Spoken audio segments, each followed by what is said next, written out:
Okay, good day, everybody, and thank you very much for the opportunity to share my views and ideas on the development of young goalkeepers in the community environment. So hopefully we'll cover some good topics and you'll get a good understanding of what we're looking for in developing goalkeepers, both male and female, in a holistic and fun way for all of them. So moving forward then, if we look at how we need to develop young goalkeepers. So the goalkeeper position itself, it stands out from the rest of the team for certainly a different array of reasonings. First of all, the goalkeeper will wear that different colour, so he stands out from everybody else. They can use their hands, but again, that's only in a set area. It's the one goalkeeper is the one player who's spotlighted when goals are scored. So we must be aware of this situation when goals are conceded, that we don't isolate the goalkeeper and allow the rest of the team to run back to the kickoff area and leave that goalkeeper in that alone position. Obviously, it's that position that many people consider is occupied by crazy people. And again, it's this position that's often forgotten and neglected in the early ages of development and learning. Many players will go through their entire careers without ever having that experience of playing a competitive match in goal. When coaches make it a point to rotate players' positions, they often fail to have everyone play the goalkeeper. This is a major disservice to these players. This is so vital in their understanding of the position itself, and we can actually find an opportunity for some young players who didn't realise they wanted to be a goalkeeper, actually enjoying it and becoming the best they could possibly be.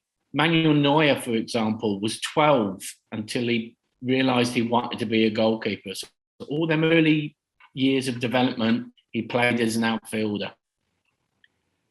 In order for players to truly have the most competitive and complete development, they must play goalkeeper at some time in their lives.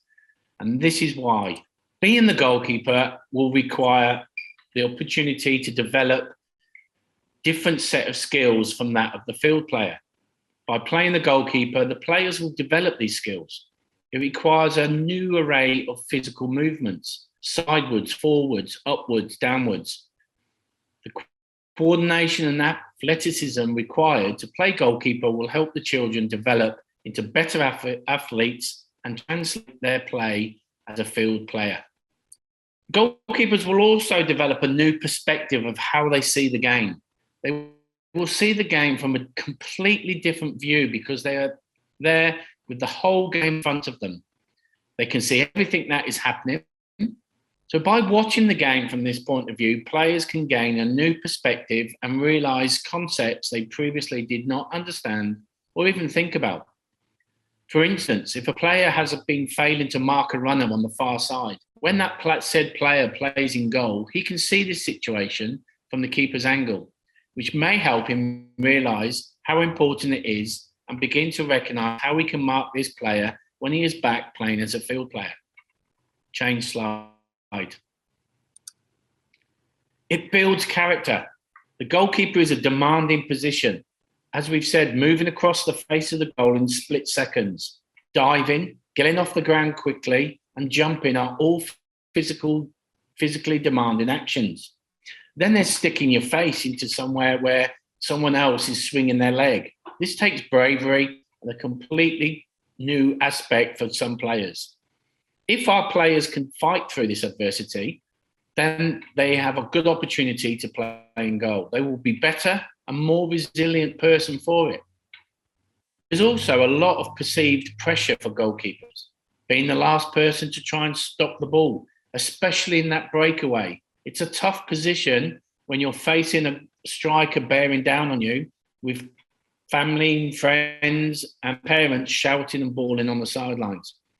Learning to deal with this and overcome this type of pressure is important for all soccer players, not just the goalkeeper. They will develop empathy. As we've said, goalkeepers are the most misunderstood players of the team. It's often hard for others to relate to them and understand what they go through. If all field players had formerly played in goal at any time in their career, They will be able to emphasize with the goalkeeper and relate to them. Goalkeepers will no longer be the inadvertent outcasts. So this is an important development of positive team chemistry. As I've said before, as the goal is conceded, as coaches and working with your teams, consider the option of a rule that it's not the goalkeeper who gets the ball out of the net. One of your team players does that role. Imagine the normal scenario is as the goalkeeper gets the ball out of the net and turns around to look up the field, all he sees is the back of his teammates running the other way. This will actually isolate the goalkeeper rather than make him a member of the team. So why should all children try being goalkeeper? As we've said, if a person never tries something, they will never know if they like it or are actually good at it. It's possible that there are a lot more great goalkeepers out there that we will never know about because they never actually played or were actually given the opportunity to play. With kids, we never know when they might develop that passion for something. It is important that we allow kids the opportunity to develop a passion for goalkeeping. Even if we have an already identified goalkeeper and that player is begging to try it, is our leading goal scorer, we must give them a chance to try and play in goal. Allow your goalkeeper the experience of playing as an outfield. We never know if in 5 years that goalkeeper changes his mind or that goal scorer is no longer able to finish chances like he used to. Don't let them 5 years go to waste without at least seeing if there could be a standout goalkeeper being developed. As we move forward in their career, many coaches are the old players. So players must hang up their boots one day. Many of them will become coaches. It is crucial that all coaches have a knowledge about goalkeeping. So by having actually played in that environment, they can use that as a reference. Coaches are much better then to be able to serve the goalkeeper in both training, support, and encouragement. As coaches, we need to encourage and allow our young goalkeepers to try at some point in that position. We must be positive, help them relax, help them to see it as an opportunity to learn and get better. The key of all this is there's no actual pressure. As long as they do their best, we should be happy with their performance and always give positive feedback. Allow the kids to become the best players they can be. Allow them to play goalkeeper. So how do we encourage? In order to encourage all players to try the position, we, as a parent or the coach, must ensure we provide a learning and playing environment that's inclusive for all and, most importantly, fun. Far too often we can go onto the internet and download what we believe to be a suitable training environment for our goalkeepers. As you can see from this example, and I'll play the video, too many cones, underarm serve, which is unrealistic for the game. But more importantly, where is this goalkeeper's teammates? Where is his ability to interact with his team? Where is his opportunity to engage and make the decisions for himself? As you can see from the cones, he's being told where to stand, where to dive, how to dive. And unfortunately, the techniques here in this example are very poor. We also have some safety issues here with bags laying around. So in developing our goalkeepers as well as outfield players, we need to look at developing what we call the perception, decision, and execution, PDE. So in the perception, the goalkeeper will be using their senses, their eyes, their ears, their movement. So they will be watching to see what the ball is doing. If the ball moves to the right, they will move to their left. If the ball moves to their left, they will move to their right. That is controlled by themselves. So they're not getting told by a player or a coach, move to this cone, do this action. When the ball moves, as we've said, we will see the goalkeeper move. Then the shot will occur. Very, very quickly, the goalkeeper will see this and will make a decision on the type of technique they will choose to use. So we're looking here at, if it's to their left, they might do a low diving save or a move across and do a scoop. They're not getting told by a coach the technique to do. We allow the goalkeeper or the young player to make that decision themselves. By making that decision, sometimes they might make the incorrect decision. This will allow them that opportunity of self-learning.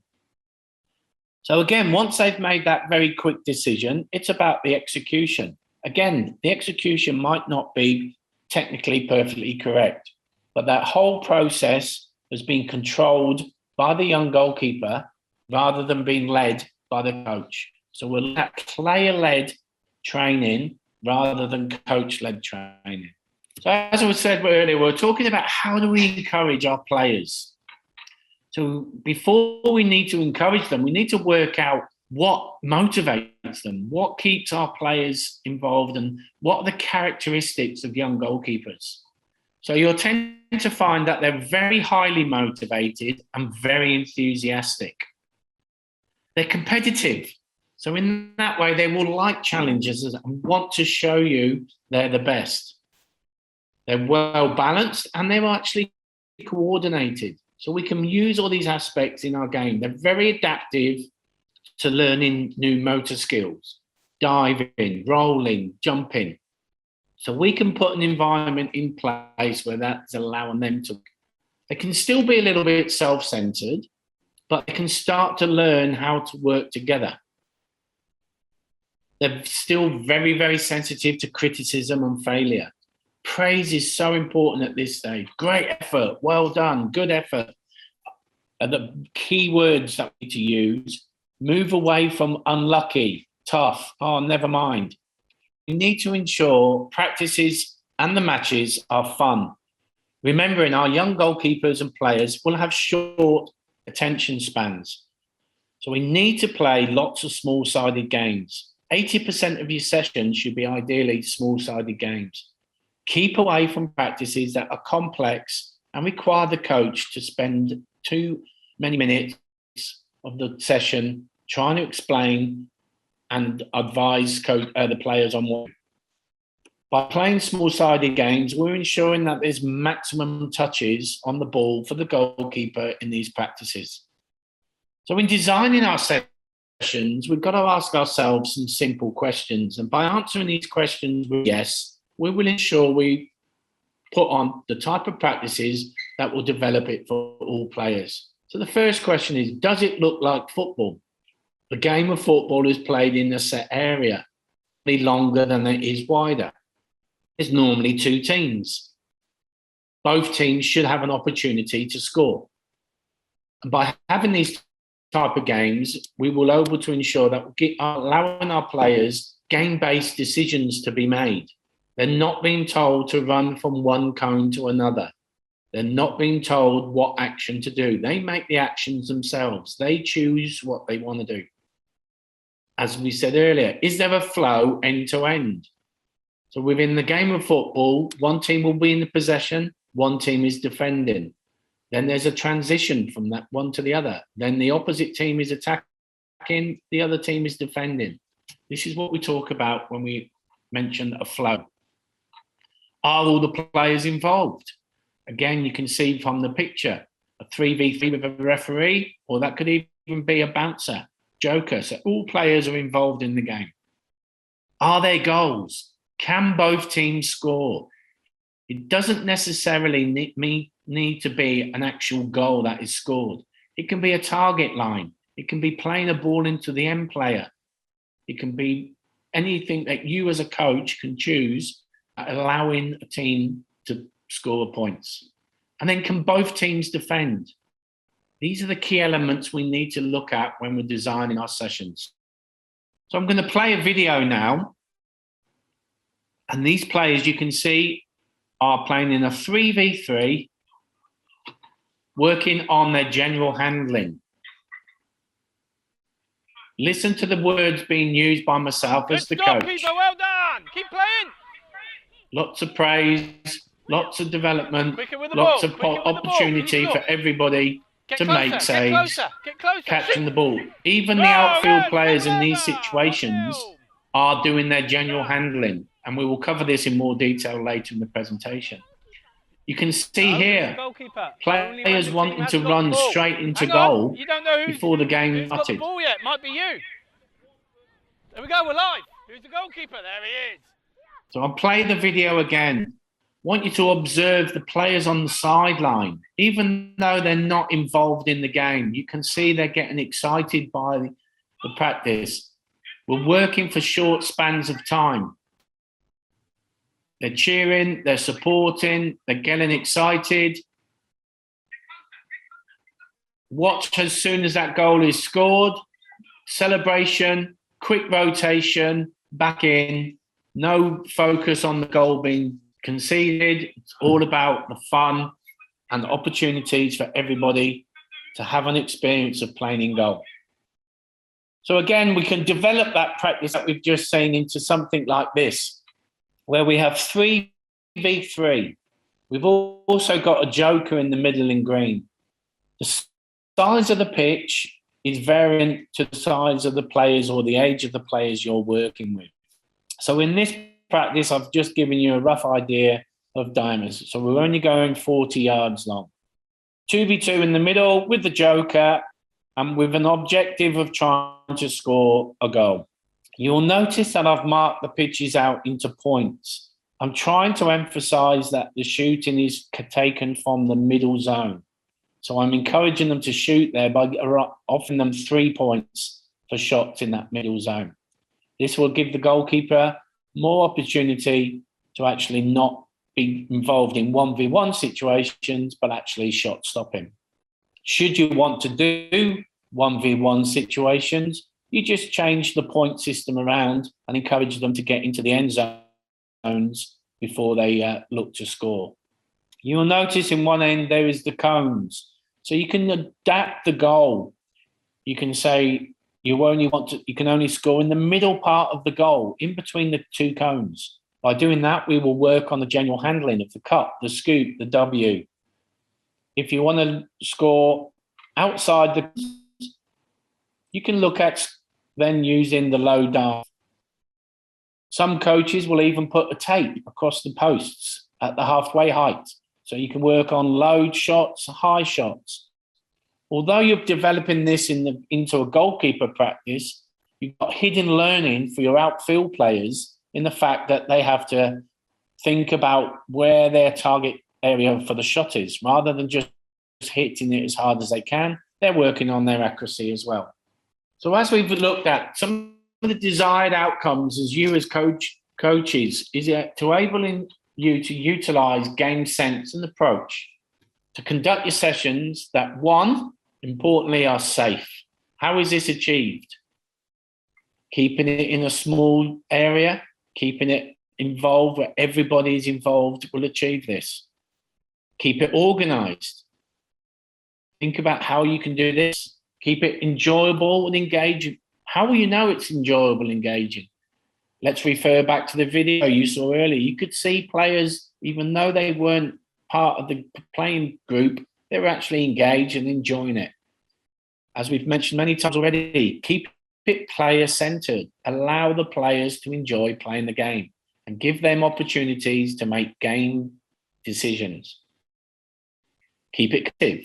Young kids enjoy playing against each other and always look to vary your sessions. Don't do the same session every week. It will become boring and tedious for everyone. So now we start going into a bit more of the technical aspects of the goalkeeper. And the key and foundation for everything that a goalkeeper does is the set position. As you can see the picture on the slide with Mark Schwarzer, your feet should be about shoulder width apart. We talk about having the weight on the front of your feet, nose over toes. You're bringing your weight forward. The knees are slightly bent. The hips are squared to the ball.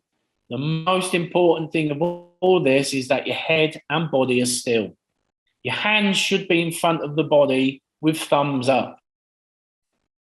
It's important to prepare the hands early and not to be moving when the shot is taken. So this might be far too much information for a young developing coach to worry about. So some of the trigger words that you need to use with your young players: thumbs up. Okay, give example of if they do something good, they will often get a thumbs up from a teammate or a parent. It's a positive. Elbows forward. Can you see daylight between their chest and their elbows? And their feet shoulder width apart. If they take their feet too wide, they become a static, stable block, which will therefore inhibit their ability to move side to side very quickly. So the W position, or the W technique, this is used when the ball is delivered around the head or above the head. From that set position, the hands are brought into the line of the ball, and we form a W behind the ball, trying to get as much ball service in contact with our hands or gloves. We look to keep the chest square to the ball. The hands are prepared with the palms facing forward.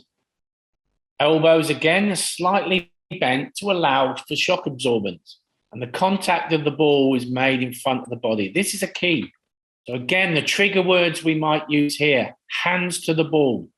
The importance of getting the hands to the ball, especially with younger players and younger goalkeepers, is should they not have the ability to hold the ball, by having the hands in front of the ball, it will allow the ball to in front of them for that secondary save. If they have their hands too high and above their head, the likelihood is the ball will go straight through and beyond them. Keeping them elbows bent will allow them that little bit of shock absorbance, and it will then allow them, as I've said there, trigger words: soft hands, relax, and allow the ball to come into their hands. The cup. Again, this is an opportunity for the ball that's delivered into the midriff. Okay, no movement as the ball, which if they are very good or confident, they will actually step forward into the ball. Again, prepare the hands early. Elbows tucked in with palms facing up. Soft hands, strong wrists. So again, far too much for a young coach to maybe cover if you're not a specific goalkeeper coach. So the trigger words here: lead with your hands. And that's what we mean by bring the hands towards the ball. Don't step backwards and allow the ball to hit you. Take your hands forward towards the ball. Palms up, palms to the sky, and step into the ball and have the confidence to allow the ball to come into you. The scoop. Again, this is a bit of a different technique for young goalkeepers when the ball is bouncing in below the waist. So we look to collapse at the knees. We open the palms to face the ball. The key of all the aspects so far we've spoken about is the hands, the palms. They need to be what has contact with the ball. The shoulders come forward over the hands. The elbows are flexed. There's some common things happening in all these techniques. As the ball makes contact, scoop the ball into the chest. A terminology I use with young children on this technique is to imagine they're placing their hands into a big bowl of lollies. And it's looking at how can they scoop up as many of them lollies as they can and secure them into their chest. Trigger words again for us to use here: palms up, lead with the hands, weight forward. So the collapsing save is the last we'll cover on this. The collapsing save is used when the ball's a little bit faster that you cannot get across and into the scoop. So you need to collapse at the knees. A body weight needs to be going forward. Ideally, contact is made with the ball in front of the body, with the elbows again slightly flexed. So the trigger words here is a collapse, not step. Use the terminology of a big tower collapsing after being demolished. Children can see that, they can put that picture into their mind, and they can actually start to practice that collapse. The weight needs to be forward, and again, the hands, the key aspect of goalkeeping, are in front of the body. The low diving save, you're going to have kids who will want to make these type of saves. So we need to be aware of how we can help them. We need to get them away from being the salmon who dive high before they dive low. So they need to take small little steps sideways and towards the ball. This will allow the body weight to come onto that front foot. They need to lead towards the ball with their hands. The hands will lead, the rest of the body will follow. And again, it's a learning about that impact is taken on the side of the body. You'll see with many small kids in this environment, they will turn their body and their stomach, so they will end up looking like Superman. We need to start to get them to learn to dive sideways and feel what that action means. So again, trigger words: small step forward, lead with your hands, eyes on the ball. So as I've said, and we've shown you already this practice here, with some slight adaptation in the rules of how a goal can be scored, will allow you as a coach to develop all them key aspects and technical attributes of a goalkeeper within this practice. As I said previously, the outfield players will not get bored because they will not realise it's an actual goalkeeper session. For them, it's a game, and they just got certain ways of how they can score. In this practice here, we're looking at the foot skills of a goalkeeper. The goalkeeper is the player in yellow at either zone. So you've got your team players in the middle playing 2v2, the rondos as we call them here. So the object of the players is to keep possession of the ball and play it into the goalkeepers at either end. If the opposition win the ball, they just continue the same game. The role of the goalkeeper is to move across, supporting the ball, and by having them in the end zone, you're giving them that time and space to work on their first touch and passing.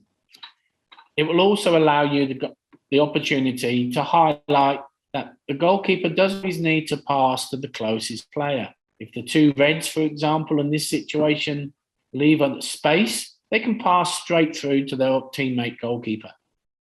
The outfield players on the outside or in there will play for 30 seconds, 1 minute, and then a quick rotation. The goalkeepers can stay in that zone. Once you've worked for probably 2 or 3 minutes, you can actually change the people who are the goalkeepers. They become the outfield players, and 2 other players suddenly become the goalkeepers.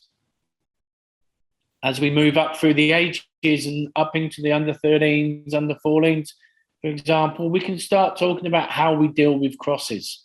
Far too often, I see crossing practices being done with the coach, crossing static balls themselves. Allow the players and the goalkeepers practice this. So in this example, the yellow team, the yellow goalkeeper passes the ball out to his teammate on the outside. He will take a touch into the next zone and then will look to cross. This mirror images the type of action that will happen in the game.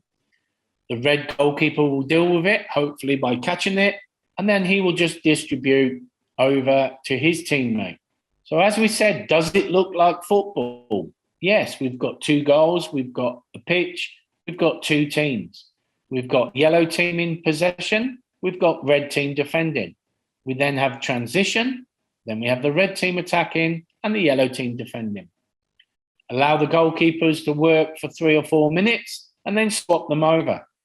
So they become the crossers and the crossers become the goalkeepers. In this scenario, wide angled shot stopping. Okay, we have 2 goalkeepers, 2 players. So the goalkeeper will pass to the opposition goalkeeper who bounces it back. There's your transitional moment. That goalkeeper can then pass to the left or to the right. The choice is there. As he passes to the left or the right, the goalkeeper must move in relation to which side the ball's gone. That player will then take a touch and then shoot. The practice will then continue the other way. Ensure in this practice that players are given various distances and angles to have the shooting. This certainly is much more match realistic than having all your teammates line up in a straight line at the top of the 18-yard box or the penalty area, playing a ball into a coach who bounces it back for the shot. Some of the training times we need to think about and ask yourself, how long do you train for? I hear stories of young 8, 9, 10-year-old goalkeepers training for an hour and a half, 2 hours. Remember earlier on in the presentation, I spoke about keeping it fun, keeping it realistic. Okay, so a little rule of thumb for you. The amount of time they train per session should be the length of the game time that they play at the weekend. Overloading your young players will cause injury and boredom and lose them possibly to the game. So finally, we've got to start looking at the mental aspects of a goalkeeper. And we mentioned earlier on in the presentation, the goalkeeper is isolated. The goalkeeper is the last person who has an action before the ball goes into the net. So we've got to start understanding how we can develop the goalkeeper. So within the goal, we break it down into A, B, and C's. And here we have the 6 to 8-year-olds. Ideally, if a ball comes into an area in the A, we would like and expect our goalkeeper to stop it through one of the techniques I've spoken to earlier. If the ball is in a B, we would hope our goalkeeper will make some form of effort to make the save. They might not be successful, but we don't care. Anything that goes into C, into these areas around, above, are out of reach physically for most players. So if it does go into them areas, there's no issue. We don't worry about it. As we move up through, you can see now in the 8 to 10, the A stays the same. We still need that good general handling of the W, the cut, the scoop.